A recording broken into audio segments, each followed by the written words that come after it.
shalom, my friends, and shalom, my enemies. This is your old pal, Rabbi Sol. Wait, let me fix my payas there. It's flapping in the wind there, like my tongue and my gums. Hold on, let me get that in there. Oh, that feels better. Ladies and gentlemen, we're about to be speaking to a playwright and a teacher. And, oh, he's got a nice little backdrop, too, doesn't he? Shalom, wait, let me make sure you're on. Can we hear? This, by the way, is Bill Rogers. Bill Rogers, are you there? Can we hear you? We see you. Hello. Hello. Shalom to you. Oh, my goodness. Let me tell you a little bit about the person that you are seeing right now. He is playwright Bill Rogers. He has taught English and history and also written a novel as well as many, many plays, both here and when he lived for many years in Australia. So we'll talk about what it's like down under, which is really what my proctologist does. And he has lived in many places and had his plays produced in places like Albuquerque, New Mexico, Kansas City, and New York. He is a finalist, and this is something. If you've ever written a play, you've probably submitted it to the Julie Harris Beverly Theater Guild for consideration. He is a finalist for one of his plays. Also, his novel Mango Black came out just a couple of years ago, but the main thing is the reason Bill is joining us today is his play Breaking the Trust won a Plays in Progress Award from Rockhurst University, and now you can see the finished latest version at Theater for the New City. It's playing tonight and tomorrow at 5.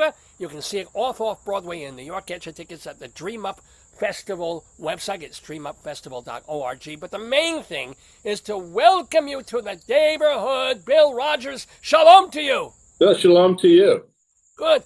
We have a musical cacophony going on because we're on 48th Avenue, and I think they're going to do a parade. So we've got drums and bugles and motorcycles, and, we've got soundtrack for this conversation. Wait. Did you say 48th Avenue or 8th Avenue? You're 48th. They're going down to 5th. I think they're going to go down to 5th. They're staging out here. There's a lot of police and motorcycles. 48th Street, sorry. Oh, 48th Street. Oh, I got it. Yeah, that's what I was wondering. There's no 48th Avenue was in the middle of the Hudson. No, 48th Street. Got it. Cool. 48th I'm Street. geographically challenged in New York, so you have to give me a break here. Yeah. I never give anybody a break. Come on. That's fair enough. I'm old school. I'm Old Testament rabbi. But and I hear your lovely wife. I assume her name is Janet from Janet. Yes, I'm using her iPad for this Zoom because mine's on the fritz. So. Oi. Well, thank you for getting. You look great. I love your backdrop. That is not 48th Street. I'll tell you that. No, that's San Diego. Oh. And hello to Janet. When did you meet your lovely and wonderful? You want to bring her on camera? Sure. You can say hi. Hello. Hello, Shalom. How are you? You're adorable. How did you guys meet? We met at a party. Yeah. I was at a party for some people I didn't particularly care for, but I scored some points in a basketball game, and I wanted to strut around, and I showed up, and it was lucky I did because I met her and fell in love almost immediately. And this was how long ago? Oh, this was 56 years ago. Oh, mit Mazel, so you've been married. You passed your 50th anniversary. 52. Oh, first of all, you barely look 52 yourself. Neither does she. I don't know what the hell. Well, we were only 3 or 4 when we first met and got married at 9 or 10, I think. Actually, you passed each other embryonically and then met again when you were 3 or 4. It's rather extraordinary. So I'll bet knowing you, I don't know you, but knowing you, you did something special for your 50th, like going to some insane, crazy place in the world as a traveler. Did you? I don't know. Where'd we go? I'm not sure we did anything like that. I think it was a pretty prosaic wedding anniversary. It was COVID was on, and it was. Huh. It was not. We're going much of anywhere then. Oh, of course, because of. So, have you been anywhere cool since COVID besides Midtown Manhattan? Albuquerque. Wow. All right. And we went to England and Scotland a couple of years ago. So. Oh, all right. Fair enough. Because this man, one of the things that he has done is been an honest-to-God world traveler. I don't just mean Detroit, right? I don't just mean Albuquerque. And Neil Young had some nice things to say about Albuquerque. It's a nice place. But what is the wildest, weirdest place that you and Janet have ever gone to? Oh, I don't know. I mean, we've done so many of these. I guess Bhutan was one. Bhutan. Yeah, we went to Bhutan, the happiest kingdom on earth. Africa. We went to Africa. We went to Kenya. All right. So now give us a story. Like I don't even know where the hell Bhutan is. You got a parade coming. People will be carrying Bhutans, but I think that's going to be Yeah, different. Where is Bhutan? What, I don't know. There's a it's war in the there at one point. Himalayas. It's in the Himalayas between India and China. Okay. It's just a small country, very mountainous. At the time we were there, it was pretty rural, but it's developed. And Okay. I had the opportunity to play basketball against the King of Bhutan's team, which was fun. Oh, I thought you got the king himself, but the king's team. This is so they took you on alone. Were you Well, like no, we were traveling with some friends. We were living in Australia at the time, and we were traveling with some Australian friends, and some of them played basketball with me. And so we started talking about basketball, and the guy who was with us, who was a guide, said, "Well, the king loves basketball. He's very passionate about it. Scores like 50, 60 points a game," he said. I asked, "Well, are you allowed to touch him when you play basketball?" And they said, "No." I could have probably scored 50 or 60 points a game under those conditions, but Yeah, the few people who fouled the king in a game, his head's there, his legs are there. They're the genitals. Yeah, okay. I don't know if they're quite that draconian, but I mean, it would have been a faux pas to do it, I An think. incident. So wait, so the king was actually playing on the team. No, he was Oh out no. hunting muskox at the time Okay. somewhere, different. But he combined the team with the King's bodyguard as well as the army team, and they hardly ever lose there. The altitude's pretty high, and Oh. so every time we'd run up and down the court, somebody would be hands on knees trying to take a breath. Well, let me ask you though. uh, We'll talk more about your travels and stuff, but I am getting Sure. the feeling that maybe in high school and college, you might have been thinking seriously about basketball as a. Were you? Well, I wasn't really. No, I Oh. wasn't. I wasn't that good. I wasn't bad, but I mean, I had bad ankles, and I had other things in mind, so that wasn't really my goal in life. What did you have in mind back then? Probably nothing, just hanging around, lazing, doing whatever I could do just to have some fun. And I did have some aspirations. I wanted to teach, and so I got a degree with that, and I also wanted to write, and I've been doing that. So, What those was the were, first, as a grown up, what was yeah, the first piece? Was it a play? Was it a short story? What was it? Do you remember anything about it? yeah, I do. I wrote a play called Broken Strings. We were living in Kansas City, Missouri at the time, and it has to do with the aftermath of the border war that happened actually before the Civil War, but all through the Civil War. So this was at the end of the Civil War, and it was during a period where people were trying to get back together after the war, and it was a very difficult time. So you must love, you teach both English and history. Yeah, So you mostly must love history. history. Yeah. Did you realize that when you were a kid, that history would be something that would call Well, to it you? was always a passion. I mean, I always looked at that. I mean, I love the story of history. So that was what really got me into it was that part of it. So how did Broken, because on your website, which is billrogers.com, I think, am I right? Right? Yep. Or Bill. Rogers Roger built. Bill, oi, oi, oi, sorry. I mean, your name is so common that there's probably a Bill. You look for Bill That's Rogers. unfortunate Somebody. too. I could have changed that. BillRogers.org. BillRogers.xxx.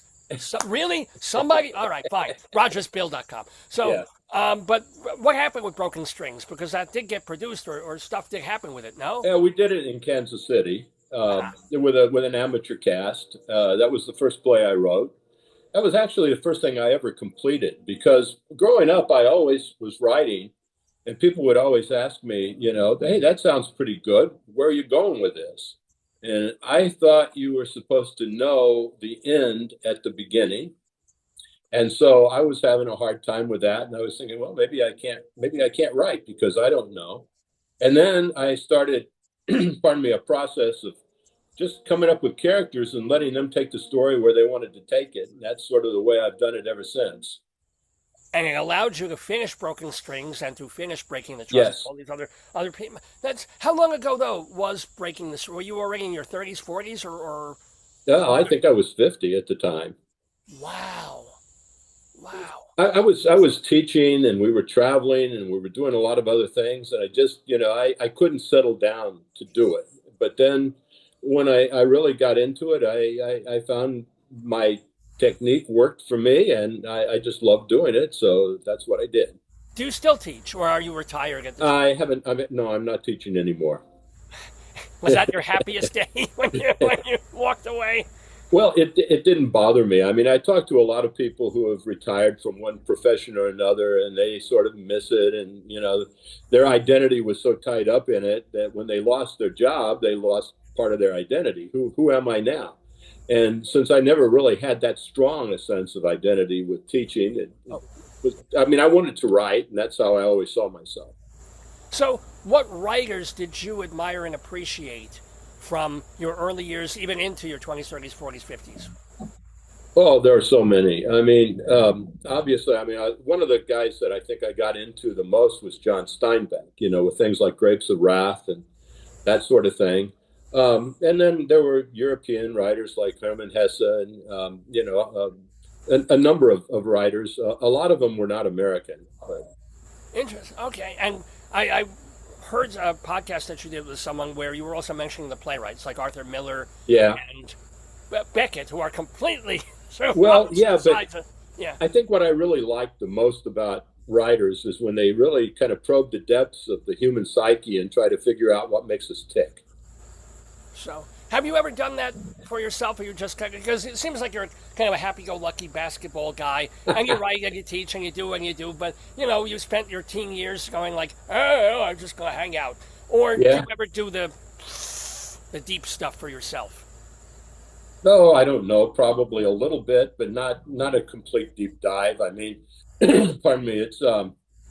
It's just something that evolves over time. And I mean, I talk a lot with my wife, and she helps to straighten me out. She's my navigator through life. I have a horrible sense of direction in almost everything, and she kind of sets me straight from time to time. And by the way, what is or was her profession? She was a teacher for a while. She's in mathematics and science, but then she became a CPA when we came back. We lived in Australia for 11 years. Right. And we were teaching there and doing things, traveling around all over Southeast Asia and the islands. And then when we came back, I went on and finished some graduate stuff and started teaching at college. And she became a CPA. So, gotta ask, what brought you from, you were in Missouri initially. Are you a Missouri-born person? Well, I was born in St. Louis, but my parents traveled around a lot. I went to 23 different schools growing up. Several times I had 3 schools in 1 year. My dad was in construction, and we moved around a lot. So I was all over the place. And I went back to Missouri for college, and, that's how I ended up meeting her. We were born 1 month and 1 day apart, about a mile away, but we didn't meet each other until we were freshmen in college. But I do want to go back. So how did this itinerant life and schooling, I know obviously it affected you that you want to travel. Yeah. How did it affect you as a person or through a childhood, probably not making friends? This is before the internet when you could get on and just stay in touch on Facebook. What did that turn you into if you never knew next week where you would be? Well, it's always difficult to move schools. That's always a problem. You're always a new kid, so you get picked on. You have to fight a lot, that sort of thing. But by the same token, you begin to know people better, and you learn how to adjust to those situations. And I think I did that. And as a writer, I think it puts a lot more paint on the palette. That you have a lot more things you can say. It might deepen your understanding of different kinds of people, and particularly people who might be considered underdogs. Interesting. So let me ask you then, why Australia? How did that come about? And what was it like living in down under? Well, we went to Australia because, pardon me, after we first got married, we moved to San Diego. And this was 74, I think. And there were no jobs there. I had a job working for Jack LaLanne for a while, the fitness guy. Okay. And then we found out that they were taking teachers to Australia under a contract, a 2-year contract. And so we applied and we were accepted. And we went there for 2 years. We came back to the States, lived for a little while in Colorado Springs, and then we decided we wanted to go back to Australia. So within a year of leaving Australia, we were back there and we stayed there for another 9 years. So you were able to get the same job back, or what did you? No, we got a job in a completely different school. The state schools that we worked with originally had a freeze on hiring foreign teachers by then, and so we got a job working at a Catholic school. Oh, so you had that lined up before you moved back? No, we took a jump. It was sort of like hope the parachute opens, and it did. So Mazel, really, seriously, Mazel. So what? How is Australia different from Missouri, New York, Kansas City? You know, what was it like? well, it is a little different. I mean, the people are pretty laid back. It's very, very sports oriented. When I went for my interview, I was working at Jack LaLanne's, and my wife Janet called me and said, "We have to go for our interview right now." I said, "Well, but I can't do that. I'm at work and I'm in my work clothes and everything." And she said, "We have to do it." So I showed up, and there are all kinds of people in like three-piece suits and briefcases, and I'm in my workout stuff with my big badge that says, "I want your body and I want it now." And I thought, I don't have a ghost of a chance of getting a job here. And I went in, and the first thing the guy said, "A bit of a sportsman, are you, mate?" And then we had all we did. We didn't talk about academics. We just talked about sport. And since you knew so much, did you play other sports? I know we hammered home basketball, but were you also? Well, I boxed for a long time. I was a boxer. I played baseball. And when I got to Australia, I got into things like cricket and stuff like that. So I really enjoyed living in Australia. It was Wait, wonderful. were you? You seem like a pretty smart guy, but Well, even thank you. could you understand the rules of cricket? Oh, yeah. I've even Did you ever played bowl a with, googly? I always yeah, wanted to bowl a googly. a googly is one that goes the wrong way. It's like a screwball in baseball. Oh, I don't So want they to bowl. sometimes call it a wrongin as well. A wrong one. Yeah, Okay, I yeah, get and it. that's done by what they call spin bowlers as opposed to fast bowlers. I'm And bowling understanding is this. overhand. You know, you have to keep your arms straight. You have to go right over the top. Right, leg before wicket and all. Well, that's a bad thing. Like Yeah. that's what I know from Monty Python. Just leg before wicket, and somewhere I heard bowling a googly. But Yeah. you explained it. You're a good teacher. I Well, now thank I understand cricket completely. I could play it tomorrow. you. Well, There you go. you're a quick study. I could play it with a Torah. Like, okay. Would not do that. Where No. else? Actually, we want to remind people before we forget that we're talking with Bill Rogers. He is the author of a play called Breaking the Trust that you can see at Theater for the New City's Dream Up Festival. Theater for the New City is an off-off-Broadway house. It's been there for decades now at 155 First Avenue. It's just off East 9th Street. And if you want to get your tickets, it's dreamupfestival.org. So before we get to more of your travels and things like that, have to ask, tell us about the plot of the play. What was its impetus? Because I think your wife had something to do with that. It Tell us did. about the play. Well, first of all, this is based on something that happened to my wife's family, her mother and her sisters.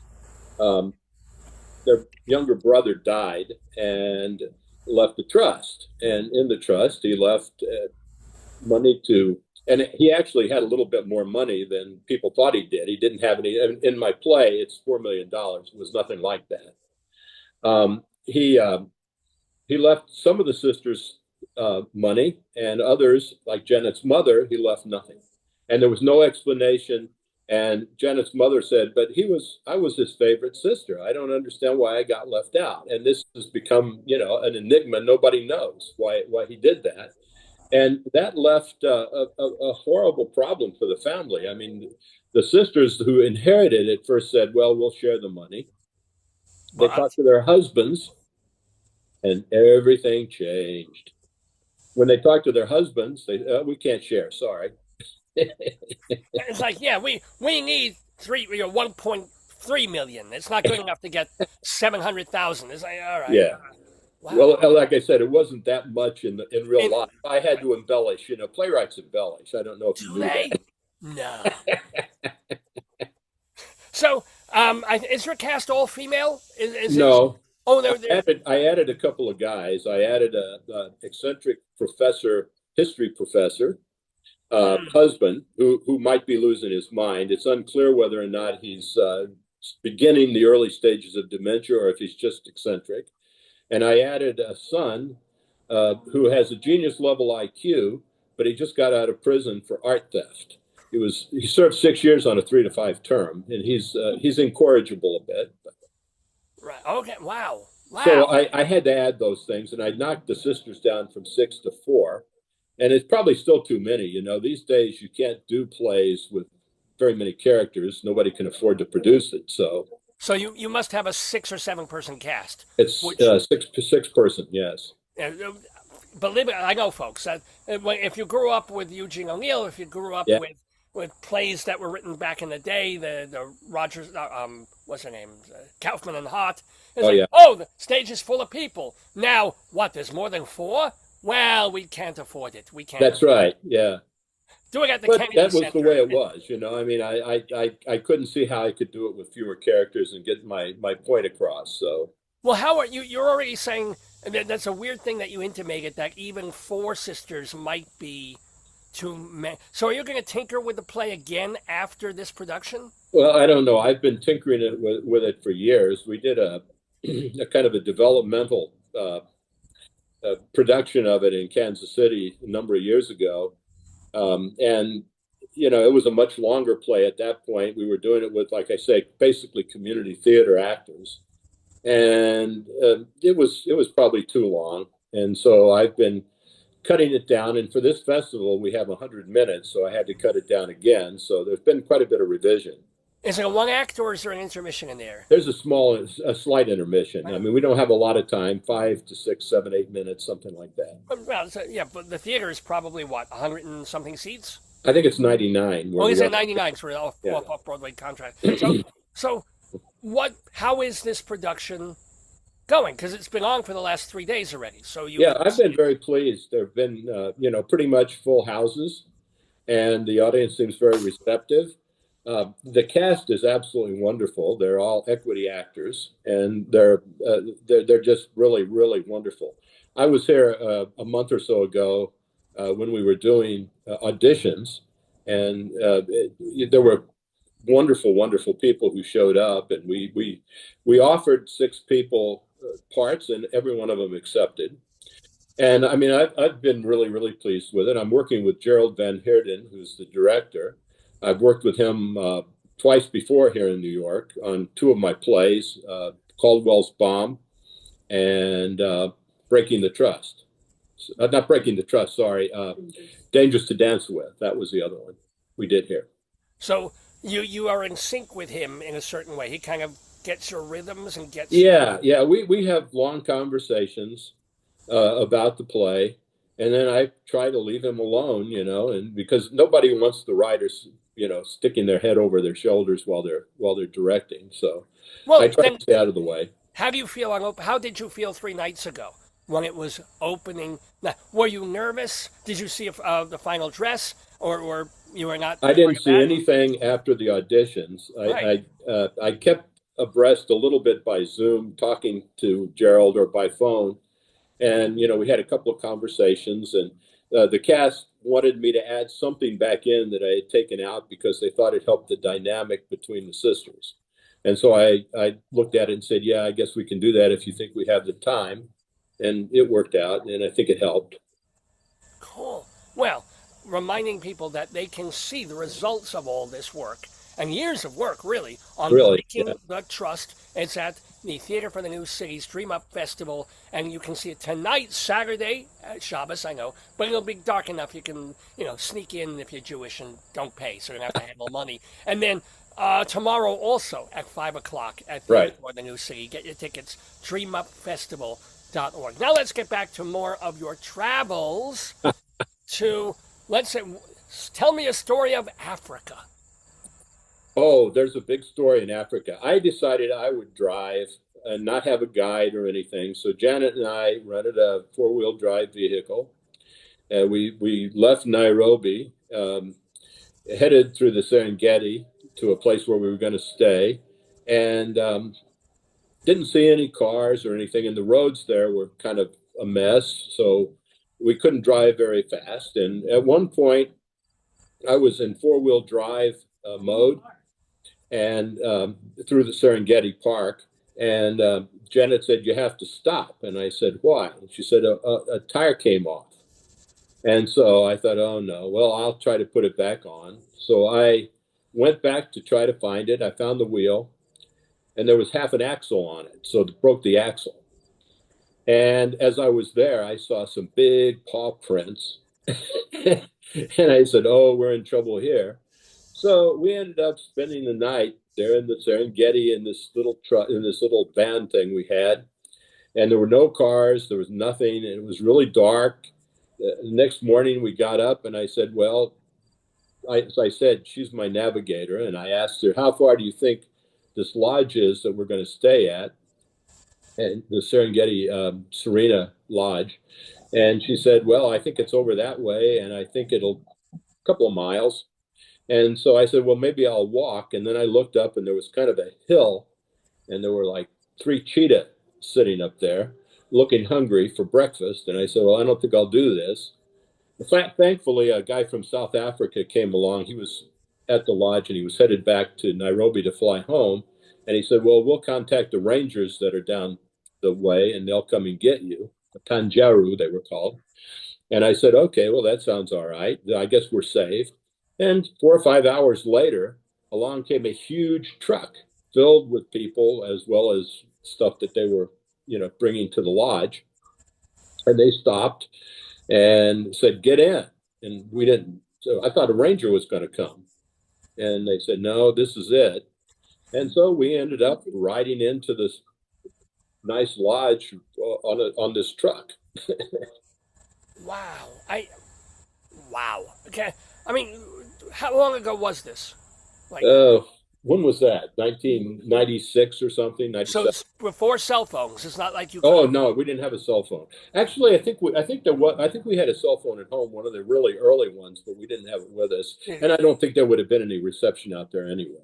So what do you? I mean, I guess because it was on the way to the lodge, at some point people do come back and forth, but there was not many. No, yeah. no. Most people fly in. Most people aren't silly enough to try to drive, and certainly, very few people do what we did, and it probably was not a wise idea to drive on your own. But I was filled with hubris and said, "Oh, I can do this. I've been all over the world. I can handle it."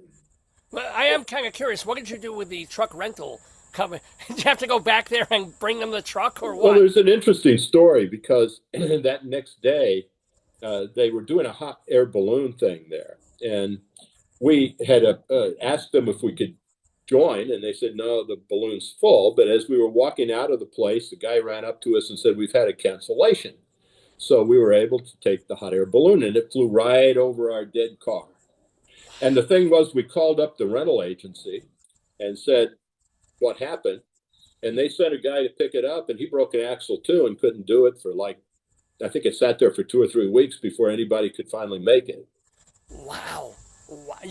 You are a lucky man, my friend. I've got to tell you. Believe me, I understand that.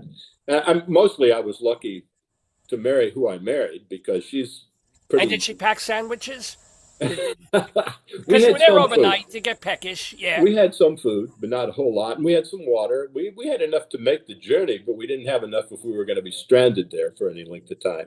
And you saw cheetahs, but did you ever get wind of any other, besides the big paw print, any other wildlife? Well, we did, but not then. I mean, we saw a warthog, I think, or something like that wander around. And I was really envious of him because I figured he knew where he was and he was going home and we were stuck. And I thought, well, this is the end. I remember saying to Janet, well, I've done it now. I finally killed you, but Were there I other finally times? managed to get it done. Were there other times in your married life when you almost in one of your excursions, it almost became a final event? Well, we were in a hot air balloon also in Australia, and it was interesting because as we were going over a tree, the gondola kind of got stuck on the tree. And so the balloon kept going and we started tipping over. And so the guy who was the pilot of the balloon said, hey, mate, kick away at that branch. And so we started kicking away at the branch. And finally, we extricated ourselves and got free. Is it? We were just my wife, my darling wife, Miriam Libby, and I were watching some English mystery show about hot air balloons and things like Oh, that. yeah. And he said, you can't really navigate them. You just Not kind very of well. go up and go. Go with A the balloon wind. goes where it wants to go. Right. Yeah, I don't think I'm getting up in one of those. Well, you don't feel the wind when you're there because you're going with the wind, and it's really a wonderful experience if you don't, have a problem. I'm perfectly fine just breaking wind. That's all the wind that I personally need, honestly. Do you have any stories though of going to Nepal and India and places like that? Oh yeah, I mean, we again we were. I've been to India twice. Once with another friend of mine, and then once with Janet and these Australian guys that we knew. And we traveled pretty much all over and tried to see things that we had read about or were interested in, and so we had a good time. Oh yay! Oh yeah! And I love Indian food. Um, Yeah, but you can get that. You can even get that in Missouri yeah, at but this point. it's more expensive there, and it's not as good, really. I mean, it's not as authentic. Yeah, you can't get a good tandoori chicken in the middle of Kansas City. Yeah, it's Well, I almost. guess you can, but it's not. I mean, the food in India is I think really good. I've always really loved Indian food Oh, love it. and So Middle Eastern food and things. I mean, we became vegetarians in 1974. And so really, we eat milk and egg products, but we don't eat meat. you're not vegan, but you're No, vegetarian. we're not vegan. No, What was the impetus? You just wanted to save animals, or was it a health thing, or why? it was just a thing that all my life I ate a lot of meat. I was pretty carnivorous. My dad was Yeah, extremely look at you. carnivorous. Yeah. Pardon me. And I'd always have this kind of, I don't know, not indigestion, but just kind of a funny feeling in my stomach. It was nauseous a little bit. And I was reading some books. We were living in San Diego at the time, and I was working at the health spa. And I just decided, well, I think I'll change my diet and see if it helps. And it did. So thankfully, she also agreed. And I think it would be difficult if one person had a different diet than the other. Not gonna go there. Okay. Personal reason, not gonna go. So let me ask you also. Since you mentioned all these places that you've been, I have to ask: have you been to Israel? I haven't. It's a place I've always wanted to go. And You, we were thinking about going there a couple of times, and there's always been something that's intervened. because it's like you've been to the shit stick end of Bhutan, but you haven't been to Israel. What's the I know. matter with you? I know. I have to apologize for that. And one of these days, So I take it you don't have a particularly religious background or upbringing, because a Christian would go to Israel for similar. Or what are you, if anything? Do you celebrate anything? uh, I'm not particularly religious. No, Were you brought up and then walked away, or you weren't even brought up? no, I was never very religious. Yeah, because you haven't joined a church long enough to be religious. You're moved No, every 2 weeks. no, that's true. So now, speaking of health, um, I did read also that not that long ago you had a health scare, I fairly did. significant. How you doing? I had large B cell lymphoma. It was a very aggressive case of it. Um, I'd lost like 40 pounds and I was sweating and having fevers. And finally, Janet persuaded me, against my better judgment, like I said, she's my navigator, to go to the doctor. And the doctor said, "You've got to go to the emergency room." They did a CAT scan and they discovered that I had cancer. That's, the doctor just walked in and said, "Hey, you've got cancer." Oh, well, that was a surprise. Yeah. And I started chemotherapy, had 6 sessions of it, and I'm in remission. Last chemotherapy I had was last August, not this August. Oh, so a year ago, Last year, right? 24, Yeah. and I still have some. For a long time I had anemia from the chemo, and so I didn't have much energy. I didn't do anything much last year except lay around, and Jenna pushed me around for a while in a wheelchair. But I started working out when I got better, and I'm trying to develop my strength again and get back to where I was. It's a process.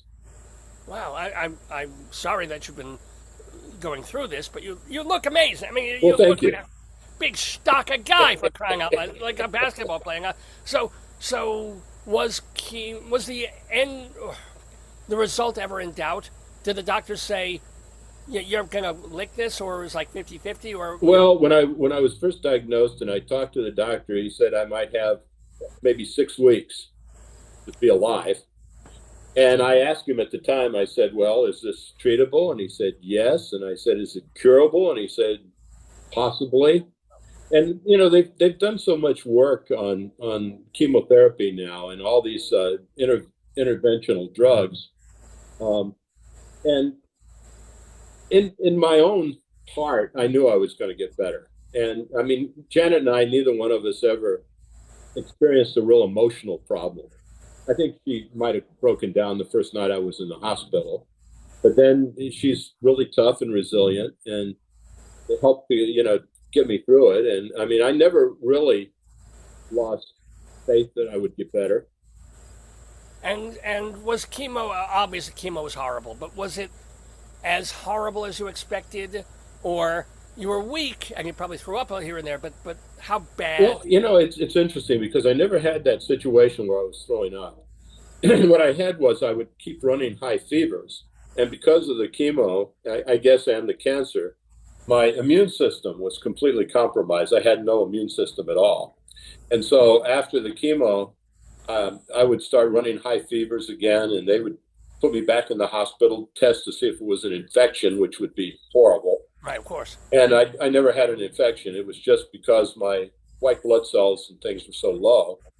And that happened a couple of times where I went back into the hospital, and it was like I said, it was a tough period of time. I wasn't feeling very well. My energy was really at a low ebb, but I kept working and kept having faith I'd get better. And Janet supported me through the whole thing and stuck around. And it was interesting. I was doing chemo one time, and I was talking to the nurse, and I said, that Janet was my rock. She was really helping me and being steadfast in this. And she said, well, that's good, because a lot of our patients, when they get like this, their spouse leaves them. That doesn't sound good. Wow. That's not what you call an enduring relationship, I think. Well, I mean, after 52 years, Janet, I mean, well, big of applause for her. Yeah, yeah. I mean, she just deserves putting up every with bit of you it. in regular life, let alone when you're sick. I mean, just Believe me, she puts up with a lot. well, can I ask you, now that you're kind of retired, Yeah. you're retired from teaching and stuff like Yeah. that, do you make time every day to write and edit? Do you do it a couple of times? What is your regimen? Well, since I was sick last year, and I had kind of a brain fog, and I wasn't very well, and I had neuropathy in my hands and feet and all that stuff, I haven't really written much. I did write a 10-minute play, and I was included in the Fusion Theater in Albuquerque has something called the Sept. It's a 10-minute play competition, and they get people applying from all over the world, sending in applications. And I got into what they called the second seven. It wasn't the first seven that they give full productions to, but they did a reading. Yeah. That was the first thing I had really done since I was sick. So I felt like maybe now I'm getting back. And then for this play, I did a lot of revision. And so I think I'm ready to get back in the saddle now and get back to writing, because it's something I love. It's something I have to do. Now, It's not a choice. most writers don't want to talk about what's germinating, or because Yeah. you let the genie out of the bottle. Can you talk about it, or you're not even at the point of, I'm going to work on this? Well, I did a radio play that it was commissioned by the Kansas City Actors Theater. During COVID, the theaters were dark, and so they started doing radio shows. And so they asked me to write a play for them, and I did. It was called Irish Joe and the Dutchman, and it's still available, I think, you look it up on the Well, internet. listen to it. It's a radio play. It's a radio play. It lasts some like 26 minutes or something, and they said they wanted something, as kind of a noirish detective thing, kind of a 40s thing, So I thought, okay, well, I'll do that. So I wrote something and submitted it to them. And some of the best actors in Kansas City were involved in reading it, and it was fun. It was fun. Yay! Yay! So I was thinking maybe I might, take something like that and turn it into maybe a novel or something, but I don't know. I haven't really decided. I have a few things germinating, but none of them have really taken root yet. Oh, thanks for reminding us also that people can purchase your novel that you wrote. Right. And this was before you got sick, which is interesting to me. Right. Yeah. Yeah. Yeah. It was You made the published in 2023. What was it called again? Sorry, Mango Black. Black. And it's set on a South Seas island, and it's filled with intrigue and some humor. And I think I think it's an interesting book. I enjoyed writing it, and I'm going to try to play around writing some more in that genre. In that of full length non-play fiction, but Yeah. I mean, this book's 400 pages, and it's available on Kindle, so it's out everybody get it. It's called Mango Black by Bill Rogers. But Correct. more importantly, this weekend, go see Bill Rogers' play, Breaking the Trust, which is very different from the play I wrote called Breaking the Truss, which had to do with my various hernias. This is Breaking the Trust with a T, and you can watch it at live at Theater for the New City at 155 First Avenue in Manhattan, downtown over on East 9th Street. Right. It's tonight at 5 p.m., tomorrow night at 5 p.m. I think tickets are presumably still available. I don't know. Maybe it's sold out, especially it's the weekend already. Get your tickets at dreamupfestival.org, or to find out more about this man in front of us, go to his flipped name website, rogersbill.com. All the other Bill Rogerses, they've got their own thing, but this is with no D. No D. Rogers with no D. A lot of times people spell my name RODGERS, but we don't have a D. My family couldn't afford the D. Because they were We had to destitute. cut down.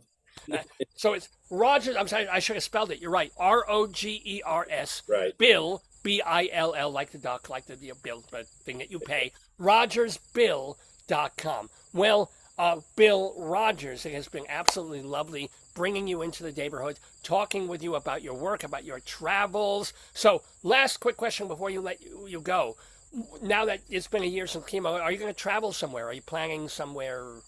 Yeah, I mean, we're thinking about going back to Australia. We haven't been there for a while. We've got a lot of friends, and it's been a while, and we need to touch base back there. And then, I mean, there are all sorts of places I want to go. As you say, I mean, Israel, yeah, that's one of the places. Yes. Without a doubt. I mean, that's a place I've always wanted to go, but like I said, for some reason or another, something's always intervened, but we'll get there. You'll get there, and you'll get to Australia, too, and every other place you and the lovely Janet want to go, God willing. I hope you'll get to see everything you want to see and do everything you want to do, and most importantly, keep writing about all of it or whatever you want to write. That's the real thing. So, I really appreciate that, and I wish the best for you as well. Shalom to you. Thank Shalom. you, Bill Rogers. Thank you. Thanks for having me.